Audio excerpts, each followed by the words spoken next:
I do want to get really quickly to the port strike. Yeah, let's do it. Because, speaking of what's going on domestically and shipping, you gave us a good segue there. And I do want to, spend some time previewing the debate before the debate actually starts. But you've got 45,000 port workers now on strike, stretching from Maine all the way to Texas. And the president of that union being quite fiery in his rhetoric about what this means. Obviously, if the longshoremen are not working, goods are not moving in those ports. Now, what the economists and what the politicians are saying is, okay, well, for a few days, businesses were kind of prepared for this, and they rerouted goods to the West Coast, et cetera, et cetera. If it drags on, though, there will be significant impact. Let's take a listen to a little bit of what the president of the International Longshoremen's Union had to say. These people today don't know what a strike is. Right. When my men hit the streets from Maine to Texas, every single port will lock down. You know what's going to happen? I'll tell you. First week, be all over the news every night, boom, boom. Second week, guys who sell cars can't sell cars because the cars ain't coming in off the ships. They get laid off. Third week, malls start closing down. They can't get the goods from China. They can't sell clothes. They can't do this. Everything in the United States comes on a ship. They go out of business. Construction workers get laid off because the materials aren't coming in. The steel's not coming in. The lumber's not coming in. They lose their job. Everybody's hating the longshoremen now because now they realize how important our jobs are. Now I have the president screaming at me, I'm putting a Taft-Hartley on you. Go ahead. Taft-Hartley means I have to go back to work for 90 days. That's a cooling off period. Do you think when I go back for 90 days, those men are going to go to work on that pier? It's going to cost the company's money to pay their salaries. Well, they went from 30 moves an hour maybe to 8. They're going to be like this. Who's going to win here in the long run? You're better off sitting down and let's get a contract and let's move on with this world. In today's world, I'll cripple you. I will cripple you, and you have no idea what that means. Nobody does. So he clearly, Ryan, understands the power. It would have been better if it would have been better if it was a TikTok and he was in a passenger seat, talking into it. Oh yeah, that would be the vibe. Give us you really flagged this and have been on top of this more than maybe anyone. So give us a sense of the history here, what they're asking for, et cetera. I mean, they know that they have the choke points of the economy.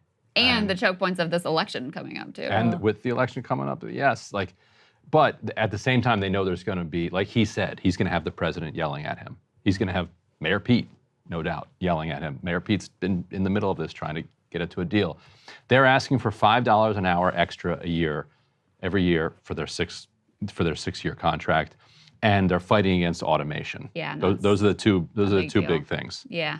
The automation piece seems to be a really significant part of it as well, which is something we've tracked with other strikes, in particular some of the Hollywood strikes previously, where the writers were really concerned and the actors were very concerned about the use of their likenesses. Let's put the next one up on the screen, please. Can we put, is it C2? Because that actually has a map. This is kind of useful. So what you see are all of the ports there along the East Coast that are currently shut down. The Port of New York, Philadelphia, Baltimore are so significant in terms of the amount of trade. This also comes before retail is about to have its biggest quarter. Q4, always the biggest one for retail.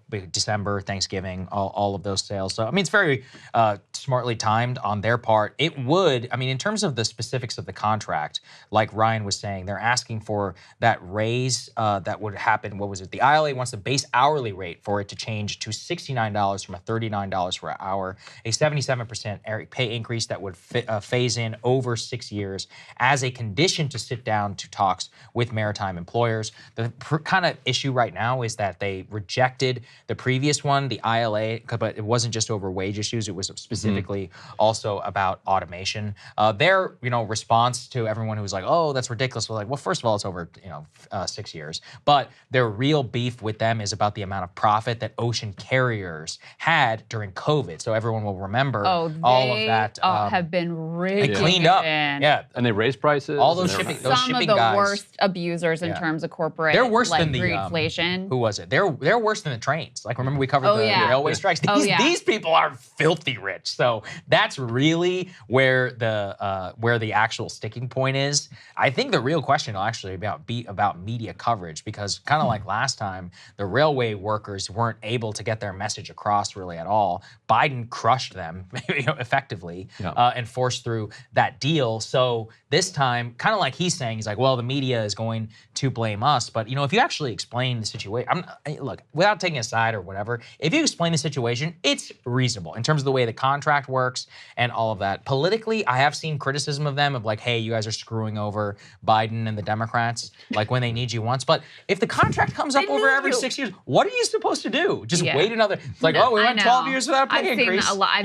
It's total nonsense. Their contract was up. It's not like they timed it to coincide with the election. Now it happens to give them some little additional leverage. But put C3 up on the screen. This will be interesting to see if there's a question tonight at the debate to J.D. Vance and Tim Walz about this strike. So Biden so far has been pretty much on the side of the workers.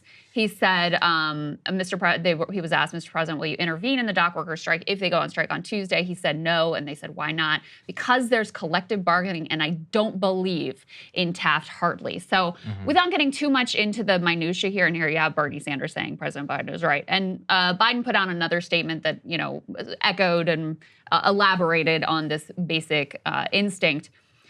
The railway workers operate under a different set of specific laws that are specific to their industry, whereas the dock workers are just broadly under Taft-Hartley. So you have Republicans, a lot of Republicans now who are like, use Taft-Hartley to stop this strike. This is going to be devastating to the economy, et cetera, et cetera.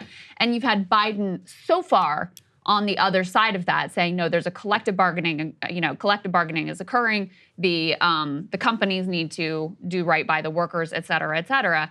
So given J.D. Vance's positioning in particular is trying to be more pro-labor, trying to signal, more friendliness towards unions, I'm curious how he would handle a question on this issue, because most Republicans have been on the side of just like crush the workers and getting them back to work. And what are the chances they'll ask? You have Trump out there. I don't think it's high. Unlike, they'll ask. You never know. I mean, Right. If they're smart, though, it's a it'd significant economic issue right now. It is, right? but did they catch on that it's happening? Yeah, I don't know. Do they watch Counterpoints? Right. It'll be interesting to see. Yeah, they should. It's happening now, and a week from now, if it's still happening, it's all anybody's going to be talking about. Right. Yeah. No, that's exactly right. And it would be. I'm curious too what Trump would say about it, because he. Well, this guy is friends with Trump. Apparently, there's photos of the two of them. Surprising news. Yeah, but more in terms of the like. But I East think Coast, the union did endorse Kamala, though. Yes. Yeah. Well, So that's not unusual or uncommon in the labor world, but the union is officially behind Kamala Harris. But, Trump, he'll do these sort of like virtue signals towards labor, but then when push comes to shove, he's there bragging with Elon about how cool it was that Elon was firing striking workers and complaining about how he never liked to pay overtime and would do whatever he could to get out of it. So, when it comes down to the specifics, it's not always there. Well, and let's put this next element up on the screen, because, Ryan, I want to see if you agree with your former colleague, Sam Stein, who says this latest Biden statement on the potential strike leans heavily in favor of the longshoremen demands. So Biden says collective bargaining is the best way for workers to get the pay and benefits they deserve. I have urged USMX, which represents a group of foreign-owned carriers, to come to the table and present a fair offer to the workers of the International Longshoremen's Association that ensures they are paid appropriately in line with their invaluable contributions. So we were just talking, Ryan, about the sort of unknown, the known unknown of Biden in foreign policy right now. Like, we know that he's the president. We don't know what that means at any given moment. How could that translate to potential negotiations here? What are the tea leaves that you read from that? Well, when he was, did you see the clip where he was getting off Air Force One or getting out of the motorcade, and somebody said, what do you think of the port strike? And they were talking about Israel striking the port in Yemen. Yeah, and right. He said, I've been on the phone with them. We're going to get a deal. Right. And everybody lost their mind because they had no idea that there was a port strike coming. The only port strike they knew about was the one that Israel had launched on Hodeidah. So he has been involved in this, and he's facilitating the launch of a regional war now in the Middle East. At the same time, no other president has crapped on Taft-Hartley like that before. No other president has really put out a statement. So that like part was like, maybe we shouldn't have switched out Kamala. I wish we had more time so we could actually get into Taft-Hartley, because the politics on it are fascinating. There was a time in this country where every single person knew the name Taft-Hartley. But it's probably been like when half the country were in unions, 60, right? 70 years that's since right. something like that. 60% of the country was in a union. Yeah. So actually, if people like it, LBJ literally ran on the whole Taft-Hartley thing back in 1948. But anyway, we don't have to keep country when everybody knew the name. we don't have to continue down that road. We can instead pivot down to the vice presidential debate, which of course is going to be starting here in about 36 minutes. Just so everybody understands, we will be streaming it. We'll be you'll see the sky shot of us, like tiny little box down there, and maybe we'll interject from time to time, so you can watch it with us. You can see our live reactions, which is also fun. And by the way, don't forget to take advantage of our election discount, BP 2024, at breakingpoints.com. Hey, if you like that video, hit the like button or leave a comment below. It really helps get the show to more people. And if you'd like to get the full show ad-free and in your inbox every morning, you can sign up at breakingpoints.com. That's right. Get the full show, help support the future of independent media at breakingpoints.com.